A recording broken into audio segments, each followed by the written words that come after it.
Good afternoon or good evening, wherever you are around the world. My name is Sean McAllister, and I'm happy to be moderating this panel, this presentation by Nathan Howard. Nathan's talk is entitled Plant Medicine Healing Alliance Protects Ceremonial Use of Plant Medicines. And so we're very excited to hear from Nathan. Just wanted to introduce myself a little bit more, then I'll introduce Nathan. I'm an attorney in Colorado and California working on psychedelic plant medicine issues. In fact, I work with organizations similar to what Nathan's going to be talking about. I'm the lawyer for Chacruna, and Chacruna also has a Sacred Plant Alliance, which is a alliance of practitioners using plant medicines, and that's really just been evolving over the past year. And we're seeing the evolution of practitioners more and more, and I think Nathan's group represents that. You know, we also see other organizations forming around the country where practitioners are coming together. I know I represent several ayahuasca churches that are seeking recognition, potentially seeking recognition under the Religious Freedom Restoration Act, and practitioners are coming together to share experiences and expertise and pretty much compare notes on best practices and, understanding the law around psychedelic or plant medicine use in the United States. So that's why I think Nathan's talk is so important, and his organization is really important. First, about Nathan himself, he is the facilitator for the Plant Medicine Healing Alliance. He was an advisor on Oregon's ballot measure 109 and helped with ballot measure 110. 109 was the psilocybin therapy initiative, and 110 was the broader drug decriminalization initiative in Oregon. I think Nathan's born and raised in Oregon, so he's deeply rooted there. And that includes that he was a founding member of the Craft Cannabis Alliance, which helped to create interstate cannabis, which is hoping to create interstate cannabis commerce when that's allowed at the federal level. He founded the East Fork Cultivars, which I assume is a cannabis business, in 2015. He has served on the Oregon Cannabis Association's board of directors as its vice chair and co-chair of its PAC. And he's a University of Oregon graduate. So his talk will focus on the mission of, or the organization, Plant Medicine Healing Alliance, and we'll discuss its mission in general to decriminalize plant medicines, and in particular, decriminalize those medicines for religious, sacramental, and ceremonial use. I think he will also be discussing Measure 109 and 110 in terms of those laws and how they affect plant medicine work and some limitations that are in those laws. And I think overall he'll be discussing the Portland Plant Medicine Alliance intent to decriminalize plant medicines in general and for religious, ceremonial, and sacramental use. So let me see if I can bring Nathan in, and I'll turn it over to him. Some housekeeping like every other panel, we have a Q&A chat box at the top, not just the regular chat box, but make sure you put your questions in the Q&A. We'll go for about 30 or 35 minutes with Nathan, and then come back in with some Q&A and follow-up. So welcome, Nathan Howard. Hey, thank you, Sean. Wow, I feel like whenever I go anywhere, I'd love you to introduce me from here on out. That's a great introduction. Sean, are you okay if I spend a little bit less time with the overview of the Plant Medicine Alliance, and I'll allocate a bit more time to the Q&A? Is that okay? Yeah, absolutely. This is your talk. Take us where you want us to go. You do whatever you want? All right, well, we're going to turn this into a dance session instead. All right. Really go in a different lane. Yeah, thank you for the wonderful introduction, and I'm really just honored and grateful to be here with everybody that's at Sacred Plants in the Americas too, and also at this session today. So as Sean mentioned, I've been working just as as a volunteer and at times a little bit more as a volunteer at the intersection of what I'd broadly describe as progressive drug policy and organizing, grassroots organizing for a few years. The main endeavors have been Measure 109, first of its kind program in the world to create a legal and government facilitated psilocybin therapy program, Measure 110, which decriminalizes almost all small amounts in some people's worlds. It would definitely not be a small amount of most drugs. That's what Measure 110 did. And so Oregon is continuing I feel like our pattern over the last 50 or 60 years of creating innovative, but in some ways just common sense, science-driven policy on a host of issues. And the Plant Medicine Healing Alliance, a relatively new group, but by no means are we working on a new idea or concept, is to essentially build off that momentum. And as we are thinking about it, filling in a piece of the policy puzzle, decriminalizing at higher amounts entheogens for religious ceremonial use, group healing that is not, governed by anybody. It's not part of a FDA trial. It's not a government ran and facilitated program like Measure 109 with psilocybin therapy. And not to say that any of that is bad. We just want everything that makes sense. We also want to recognize and provide legal protections for people who are growing entheogens in Oregon and who are practicing them that don't currently have those protections. And we're starting here in Portland. So that's just a bit more context of the kind of the policy picture. I think we all have these stories. The reason that I was brought to this work and pulled into this group or gravitated towards this group was because I've had life-changing experiences with these incredible plants, fungi that have improved my quality of life, made me closer with my family, etc. So, pretty common story probably with folks here today. And I'm really what I'm trying to do with this group, because as Sean mentioned, I've been in Southeast Portland where I still live, born and raised, and I've worked in politics, electoral politics, and then in elected office for about a decade now.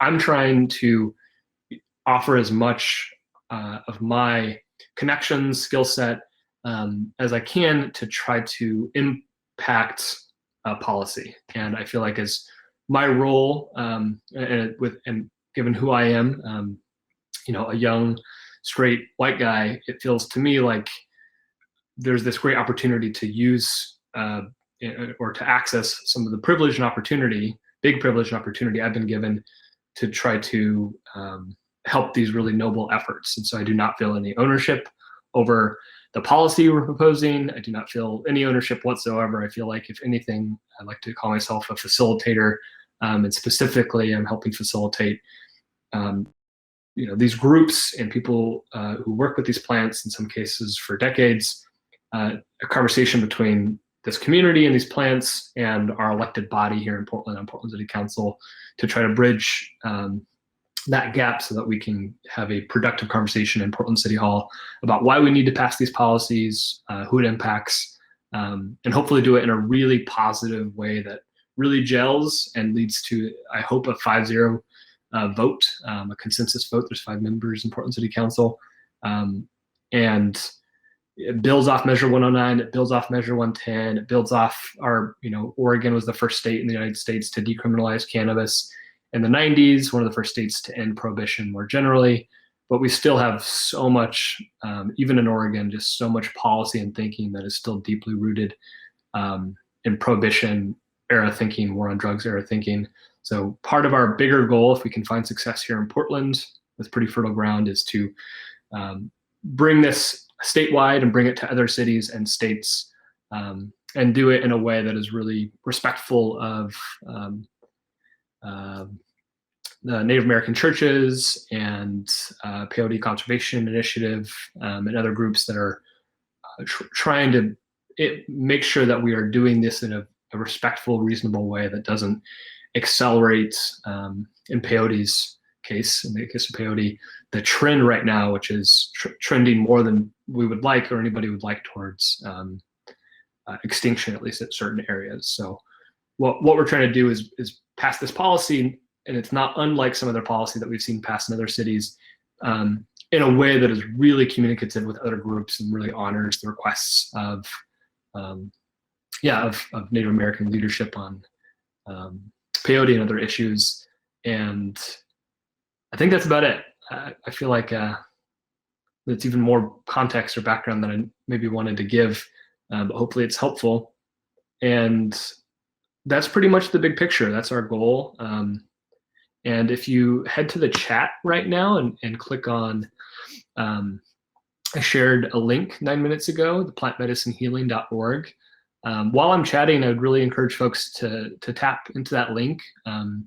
At the top of our website, it includes our mission, decriminalize fungi and plant medicines in quantities adequate for home growing, group healing, and ceremonial and religious purposes. And below that, it talks about our very specific goal. And if you head over to who we are, actually, before you do that, you can subscribe to our newsletter for updates in the coming weeks, months, and hopefully years. And after you check that out, maybe subscribe to our newsletter, you might, sorry about that beeping, you might head over to the Who We Are section. And on the Who We Are section, you can get a sense of who our core board of advisors are. It's just incredibly talented, passionate, beautiful group of rock stars is the best way I can think of to describe them, as well as our general advisors, including Dr. Bia Labate, among many others. So you can get a sense of who we are, who are the folks that are working on this policy. And then if you go to the What We're Doing section, again, you can do this while we're talking today or afterwards, you can look at kind of the ethos and spirit and the principles that we're approaching this work with. And last but not least, if you click on the policy section, for all the policy nerds out there, you can read the most up-to-date version of the policy we're asking Portland City Council to consider. And yeah, this has been a group effort for many months, a lot of cooks in the kitchen, which I think is the right way to create public policy. And this is pretty much our guiding document that if passed in Portland, we hope to see replicated elsewhere, but of course adapted to certain communities so that there's there should be no rigid policy generally, including in this work. All right, I think that's enough context. I've got, it looks like, Sean, there's some questions. Can I jump right into the Q&A? Yeah, there's a couple questions there. I have a couple questions. Maybe before we get to Q&A, just what I wasn't clear about until you got into your talk is that you guys are actually, and gals, are actually running an initiative in Portland trying to get the city council to approve a decriminalization. And can you give us an update? Where is that process? Has something been introduced? Are you going to introduce it? How do you see that rolling out in the coming months? Yeah, good question. So yeah, we're part of what's been really awesome about this group in Portland, and the folks who are tuning in from Peru and Brazil and from the Bay Area, is that it's really been a wonderful conversation about larger issues, and we definitely have other work we've been doing, but we also, are all together really for one very specific concrete goal, which is pass policy in Portland. Pass policy that's that honors these plants, that respects science and reason, which is that plants shouldn't be illegal. People shouldn't be going to jail for prison for plants, especially non-toxic, non-addictive medicines, and then move from there. So far, we've had informal conversations with Portland City Council, and we have one upcoming more formal meeting with our core advisors and one of the commissioners, city councilors that is in Portland, Commissioner Joanne Hardesty. And over the next month or so, pending people's schedules, we hope to have that introductory conversation and make a direct ask of support to all 5 members of council, including the mayor of Portland. And we've had some good chats so far, but we're entering that phase where we're coming in and saying, hey, this is something that we really would like you to make bandwidth for city council to deliberate, to have public forums, so Portlanders or anybody, since it's virtual now, can tune in and weigh in on the policy, pros and cons, ask the questions that Ron and Patricio have already asked in the Q&A session or the Q&A chat. And that time line, there's no standard. Some policies and conversations happen really quickly in a matter of weeks, and sometimes it can take months or years.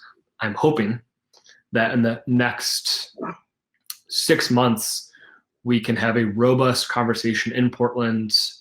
Earned media, which we're starting to generate, will help kind of have catalyze a broader conversation in the public, and that by the year's end, and hopefully sooner, we'll have a 5-0 unanimous vote to decriminalize in unlimited quantities, entheogens, with consideration to peyote being given, which we can talk about more, and then we can go from there. Great. Yeah, no, I just want to give a little shout out to Oregon. It's a really special place in my heart. Mm-hmm. I have family that lives outside of Portland in Hillsboro. And I'll never forget your alma mater going to the University of Oregon Public Interest Environmental Law Conference, the PILC. Yeah.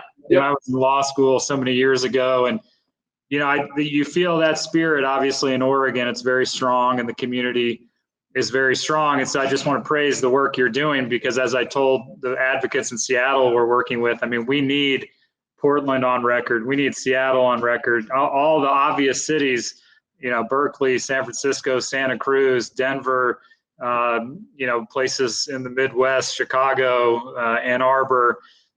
We need everybody to step up, because this is a momentum thing. And the more momentum we get, the more successful we can be. And so I just want to bridge from that local effort. I know you said you didn't want to get into those details. We got plenty of time here. We got another half hour, I think. And so, a lot of people do say, well, why do we need more decriminalization in Oregon? Hasn't the state already decriminalized all psychedelics? And I've looked at that measure 110. It is a bit complicated. Mm-hmm. And a lot of people haven't read the entire thing. And so can you give people a general overview of what does 110 decriminalize in terms of psychedelics? Does it actually allow possession of ayahuasca, psilocybin, peyote? I think there's a lot of confusion. I'm not sure I know the answer. So can you address that for us? Yeah, it's a great question. And I just want to recognize we've got Dr. Sandra Dreisbach, Ron McNutt, and Patricio Dominguez. I promise I will get to your really good questions. Yeah, I promise. I'm moderating, and I'm going to get to their questions. I'm taking some moderation privilege, but then we're going to go to the questions. I promise.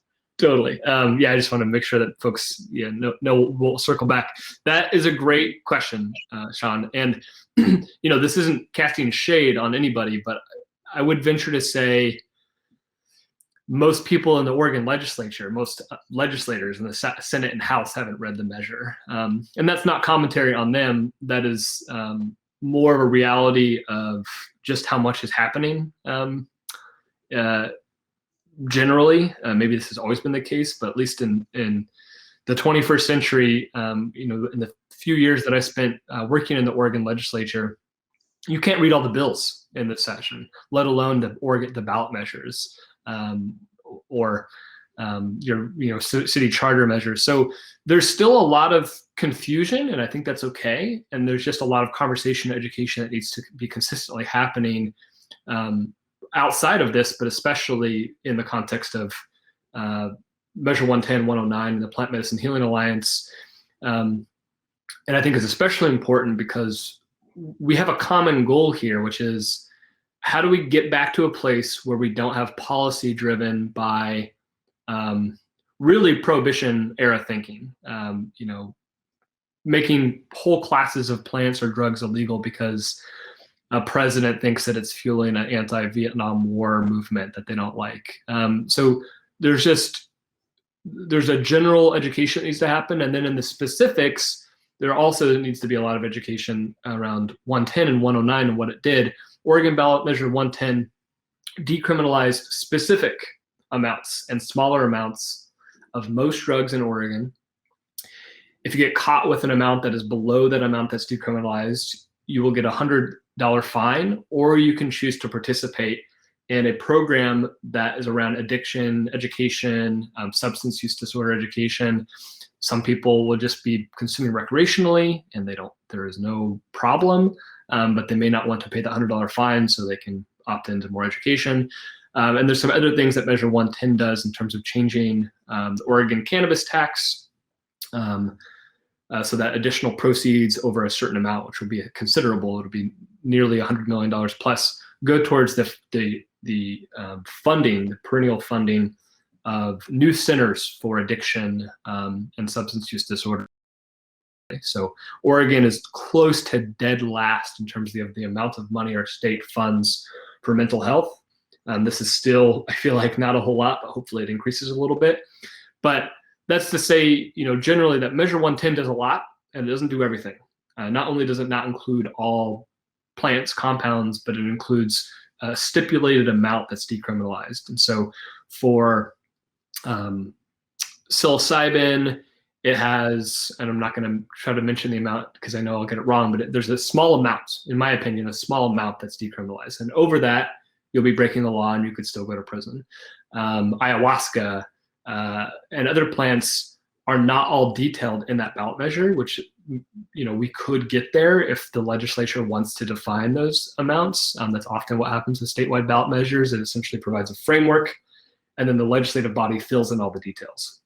So what we're saying with the Plant Medicine Healing Alliance is we want to specifically call out all of these plants and fungi. We want to call out entheogens generally and decriminalize them.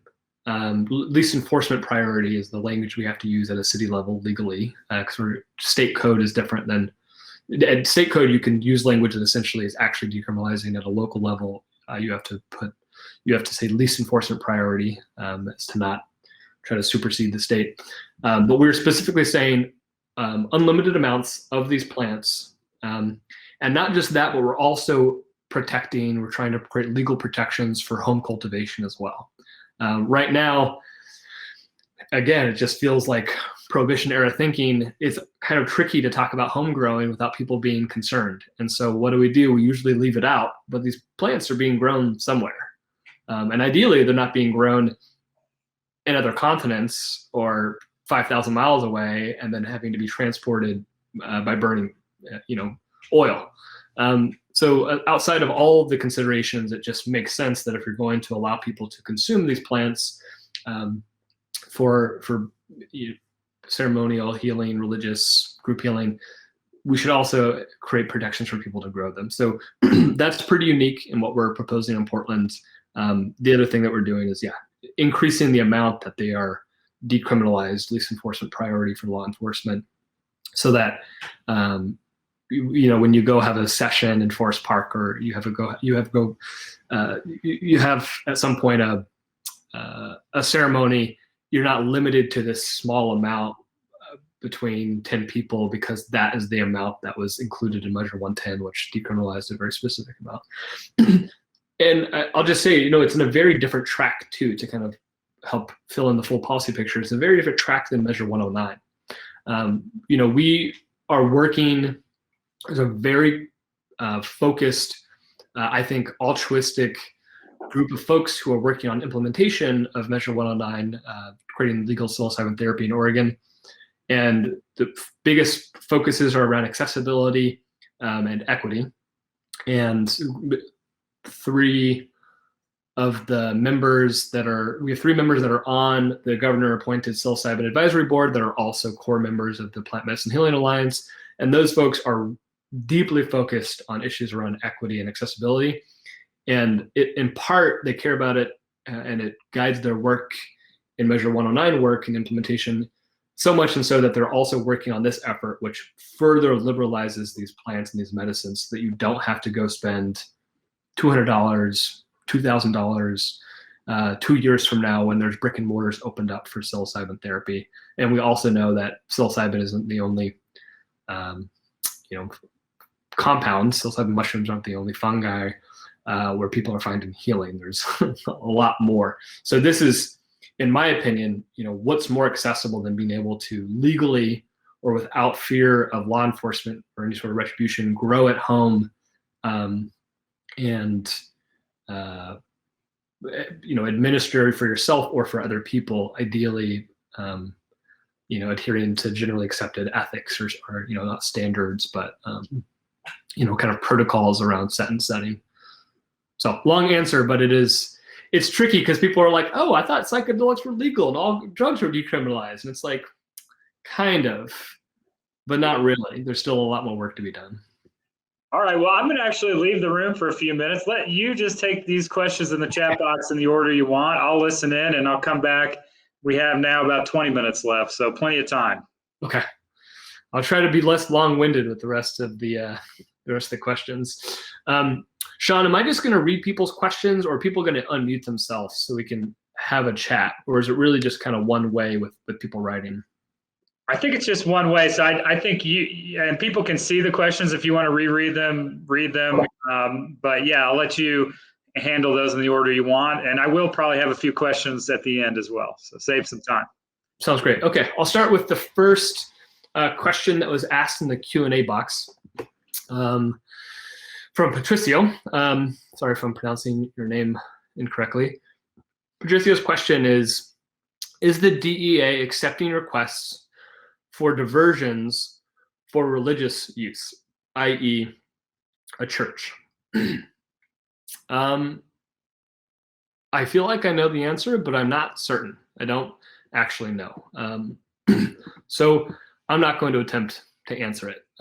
If somebody else has a question to Patricio, or an answer to Patricio's question, would you mind putting it in the chat box? Again, the question is the DEA accepting requests for diversions for religious use, i.e. a church. I'm pretty sure, but Sean, do you have an answer? I left too soon. Yeah, let me just give this quick answer. Yes, there has been a interim rule with DEA for about 15 years now, since 2006, where they would allow someone to apply for an exemption to the Controlled Substance Act based on a religious use. But other than the UDV and Santo Daime churches for ayahuasca, no one has ever been approved for that petition process. And so there is a process. Generally, what the DEA does is ignore your application and not respond. And people have had to sue them to try to get responses. There's actually an open case right now where the Soul Quest Church of God in Florida has, I think it's the Soul Quest Ayahuasca Church of God. Anyways, they've sued DEA and said, hey, we petitioned, you haven't answered.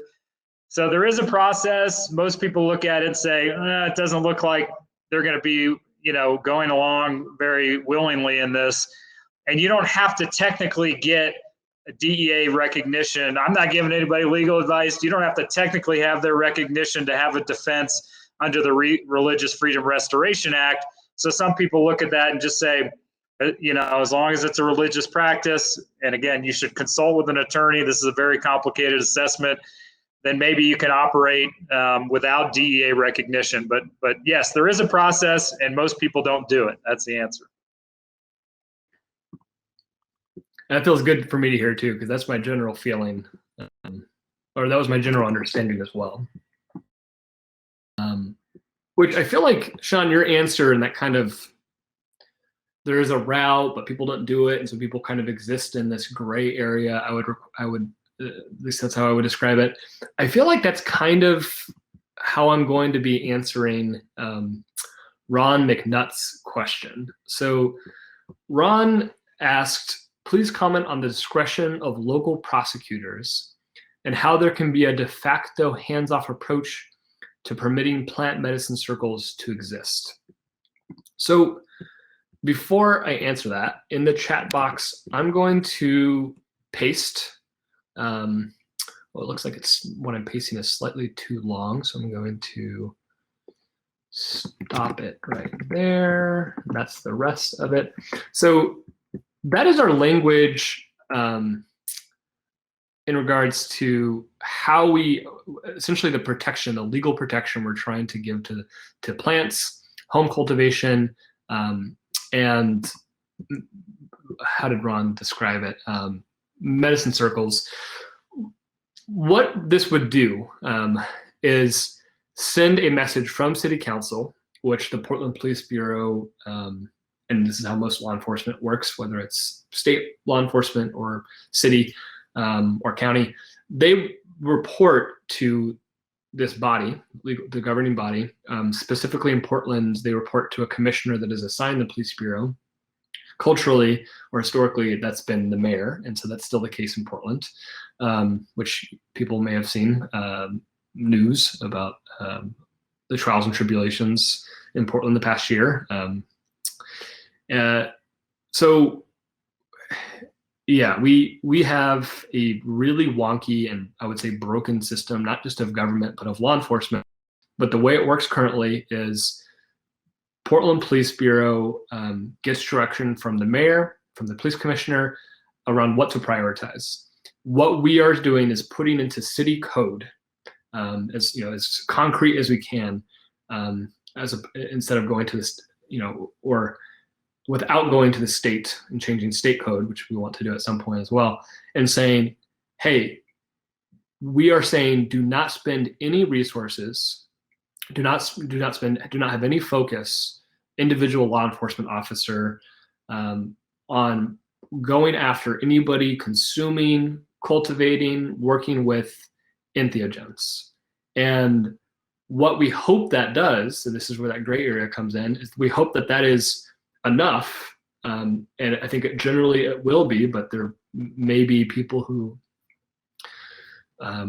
essentially get out of line in creating that culture where the law enforcement officer will not be supported by the government or the public in trying to prosecute or create any sort of fuss around people cultivating, consuming, working with these plants after this policy is passed. In terms of the discretion of local prosecutors, we have, I would venture to say, specific to that part, I would venture to say that we have now the most progressive district attorney in the United States, in Mike Schmidt, in Multnomah County. I know Mike Schmidt. He is a big fan of Measure 110, chipping away at the war on drugs and having a compassionate approach as opposed to a carceral state approach to mental health and addiction, and just a science-based approach to regulating and addressing plants and compounds that are especially non-addictive and non-toxic compounds. And I organized a meeting last year with Mike Schmidt and a member of City Council around the conversation around 109 and 110, and how if both are passed, we will be overnight kind of beacons, I hope, for the rest of the country in terms of what it looks like to move past the war on drugs. How, if we pass both of the most progressive drug policy in the United States, if not the world. And Mike was all for it. He was all about it, Mike being District Attorney Schmidt.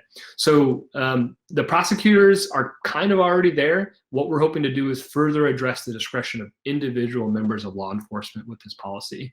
I hope that answers your questions, Ron. Essentially, that means if people are in a park and engaging in an ayahuasca ceremony or a changa ceremony or anything else, there is going to be no support and no direction from the government to prosecute, arrest, harass, or any other way of interference from law enforcement or a prosecutor. Dr. Sandra Dreisbach asked, what ethical arguments have you found to be the most persuasive to legislatures for decriminalization? So we have not worked with a legislature like the Oregon State Senate or House. We've not had conversations with them that I'm aware of. I certainly have not been in conversations around asking the governing body, like California is advancing with, to decriminalize plants or a specific section of plants like entheogens, fungi, and plants like entheogens. So I can't speak to that specifically. I can say that what our polling for Measure 109 and 110 showed, what got the voters on board, and as we know, elected leaders, legislators, et cetera, respond to polls, and they respond to what the public thinks. So this is kind of a way of addressing your question, Dr. Dreisbach. The polling showed that focusing, for better or for worse, on the issues around this being a more effective approach for helping people with addiction, that we need more tools in the toolbox for mental health, for people who have treatment-resistant depression, anxiety, et cetera, that this is helping veterans returning from home or have been home and suffered from PTSD for months, weeks, years, decades. That polling really, or those messages really resonated with people. So we followed a pretty, with Measure 109 and 110, we followed a pretty consistent measure or messaging campaign around how these plants are, counter to what a lot of people believe, at least they believed up to that, a year ago or so in Oregon. These plants aren't actually going to kill you. They're not actually even toxic, most of them. They're very much non-addictive. Anything can be, of course, habit forming, but it's very different than being inherently addictive. Focusing on those talking points and also on the federally funded research that we have around how they can help with smoking cessation, depression, et cetera, really moved the needle. We took a chance in Oregon. People spent millions of dollars, and we built out these ballot measures based off of what we believed was resonating with people and what education we needed to be done. And by conventional standards, I would say we had a landmark of kind of a huge victory in that these ballot measures didn't just pass, which Oregon's tried half a dozen times nearly to pass the end of cannabis prohibition in Oregon. Not only were these the first time both these measures were ran, they passed, and they passed by huge marks, I think. It wasn't 53% to 48, 47. It was 50, 55+%, so around a 10-point margin. I hope that those same very real points, in addition to all of the other stuff we're talking about, specifically in the Plant Medicine Alliance, will also work when it comes to talking to members of the California Assembly or anywhere else where people are working in the legislature or in a city hall. And I hope that it works with Portland City Hall as well, or that it resonates with them rather. Those are ethical arguments, and that, what's more ethical, keeping these things that are helping people illegal, or while we make very widely available things that are not helping people, or not helping people as well as these plants could be, like opiates, or drugs generally that have a lot more side effects. So to me, that feels like an ethical argument. Like, why would you keep these things prohibited, which we know help people? There's government-funded research showing that it helps people, and millions and centuries of evidence that shows, while all these other things, which are really making some people a lot of money, keeping them legal. So that ethical argument I've seen work for people. I know that I heard it from people when we were talking about 110, about Measure 110, that really resonated with them. It just felt kind of corrupt. If you want to email me after, Sandra, I can talk more about that. And that goes for anybody. Patricio asked a follow-up question to his initial question about local discretion. He asked, or Patricio asked, could the Fed still come into your town and bust a group in spite of the local attitude? To me, that is worst case scenario, and I think is a very reasonable concern. We don't really know. I mean, as we've seen with Portland and Oregon's sanctuary city law and code, as we saw with the protests, the movement, anti-racist movement in marches and protests over the past year, we saw ICE agents come in and literally kidnap people off the streets, even though the mayor of Portland didn't want it to happen. So I feel like there's not a whole lot we could do to keep rogue federal law enforcement agents or others from interfering if they want to. I really hope that doesn't come to pass. But what I will say is, historically, how we have started to right wrongs in this country, at least in the last 50 years, is by building local movements at a neighborhood by neighborhood, city by city, state by state level that then influences national policy. So hopefully this is the beginning of the end of the war on drugs, at a larger scale nationally and beyond, and that will eventually address that potential concern of federal agents or whoever else coming into a town despite local attitude and policies. Yeah, and Nathan, I just want to jump back in as the lawyer and just confirm what you said, which is obviously local decriminalization initiatives don't change federal law. They don't even really change state law. As Nathan said, these are just lowest priority initiatives. And being from Denver, we did have a very well publicized federal arrest of an individual right after we decriminalized psilocybin. An individual came out and said, "Hey, this is great. Now I can sell psilocybin, and if they come in, I'll just be possessing it, and that person will just be possessing it. And what's the problem?" I mean, this poor fellow is definitely a nominee for Knucklehead of the Year, because not only did he come out and say that, I think they changed his name, but he showed the logo of his brand. They tracked it down on social media, and they went out and arrested the guy. And the U.S. attorney said, you know, regardless of decriminalization, if we see flagrant distribution, we're gonna do something about it. Now, that being said, I think it's a very unlikely scenario. If you're that dumb and you say something like that in public, or if you have a large-scale operation, the feds could look at getting involved. But the federal government only does like 1% of state prosecutions on drug crime. So it would be very unusual for the federal government to go down to the small level. You know, I guess we have seen some effort. I don't want to take too much time here, but in Arizona, a church sued the government and said, recognize our ayahuasca use. And 2 weeks later, the leader of that church got raided by a joint state federal task force. Of course, they found more than ayahuasca at his house, and he's currently being prosecuted. So there is a lot of uncertainty here, and that's why, as Nathan said, we need change both at the local, state, and ultimately federal level.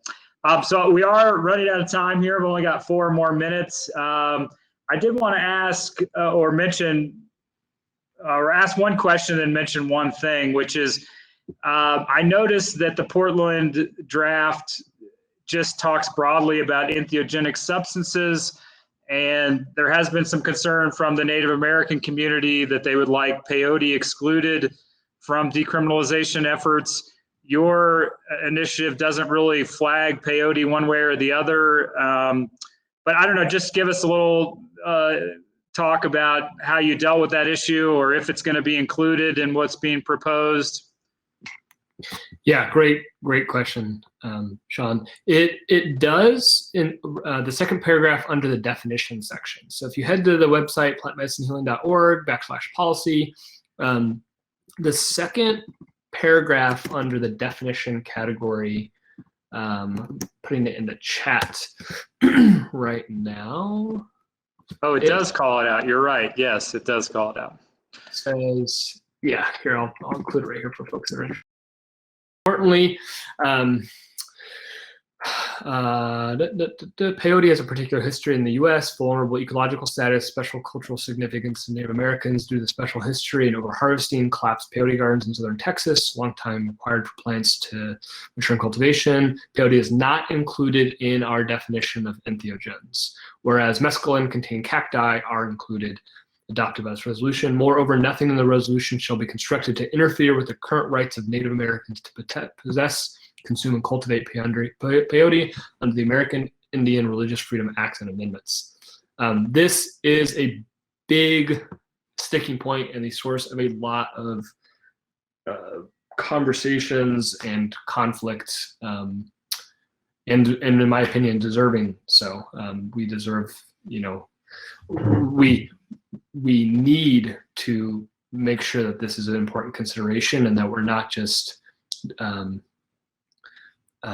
ignoring the requests of Native American leadership or anybody when someone says, hey, this is a special cultural significance and history. We're asking you to pledge to treat this plant or whoever it is in a certain way.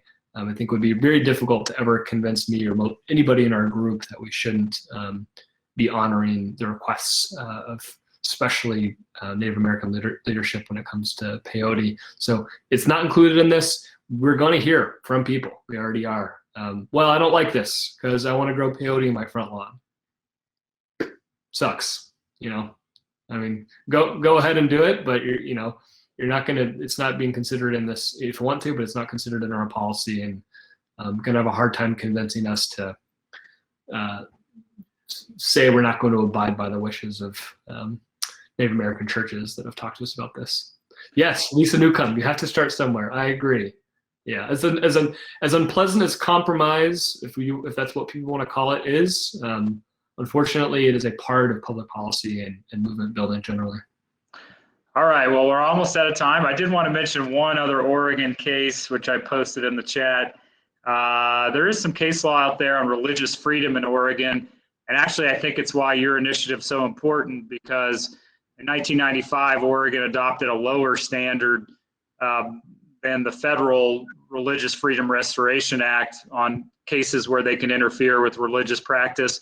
A little bit inside baseball, complicated discussion, but the point is Oregon hasn't passed a new Religious Freedom Restoration Act to mimic the federal one, and there's some concern that Oregon might be able to interfere with religious practice, sacramental practice, so people should take a look at that. I guess I want to also invite people and invite Nathan to continue the conversation. Be it said, we should join the conversation in the connection room after the talk to continue the dialogue. I'm not quite sure where that is, but maybe Nathan could figure that out. So I'll give Nathan the last word here. Any last things you wanted to say you didn't get to? I just feel so lucky and grateful to be able to be part of this movement, the work, be here today. I think I venture to say almost anybody in our group would be more qualified to talk about this effort than I am. But I'm really glad and feel lucky that Bia, Dr. Labate, invited me to present about our group, answer questions. And yeah, just feel a lot of gratitude. The more I have personal relationship with these plants and fungi and compounds, just the more lucky I feel to be doing this work.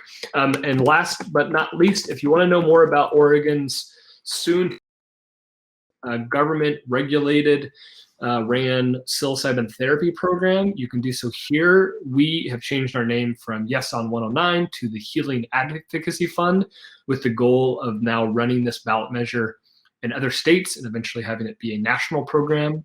And one vision for the future is one where we're not stuck in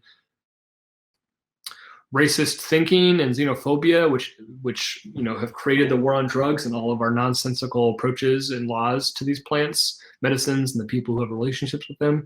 And one way we're going to get there, we believe, is by including a package, perhaps at some point, of Measure 109, Measure 110, Plant Medicine Healing Alliance, and hopefully more, to create a well-rounded policy picture that we can essentially offer as a framework to pass state by state and eventually impact federal policy. So that's the dream. All right, Nathan Howard, many blessings, my brother. Thank you for being here. Thanks, everybody. Enjoy the rest of the weekend. Many blessings. Thank you so much, everybody. Thank you, Sean. Pleasure.